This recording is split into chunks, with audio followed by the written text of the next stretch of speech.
আল্লাহ, ও আল্লাহ, তুমি তো জানো আমার দুনিয়ায় কেউ নাই, মা নাই, বাবা নাই, আত্মীয় স্বজন নাই, আমার একজন স্বামী, হ্যাঁ না ডাইনও চিনে না, বামও চিনে না।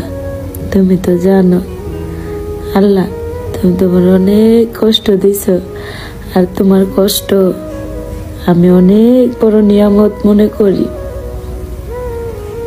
তোমার কষ্ট আমি খুব খুশি, তোমার কষ্ট পাইয়া। ও আল্লাহ, এবারের কষ্টটা না আমি একটু মানতে পারি নাই। কত ভাতের অভাব, কত কাপড়ের অভাব, কত খাওয়ার অভাব, কত কিছুর অভাব আমি না সহ্য করছি, তুমি না দেখছো। আল্লাহ, তোমার আমি একটা কথা কই, যারা নাকি আমার সন্তান নিয়ে মিথ্যা অপবাদ দিছে তা করে না আমি কোনোদিন ক্ষমা করব না। আমার পক্ষে সম্ভব না তা করে ক্ষমা করা।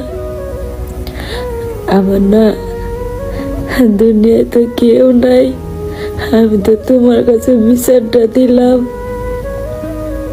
তুমি তো বিচার কইরো, তুমি ছাড়া আমার কেউ নাই। আর তোমার বিচার অনেক ভয়ঙ্কর হয় শুনছি, আর কেউ নাই, তার পাশে তুমি থাকো।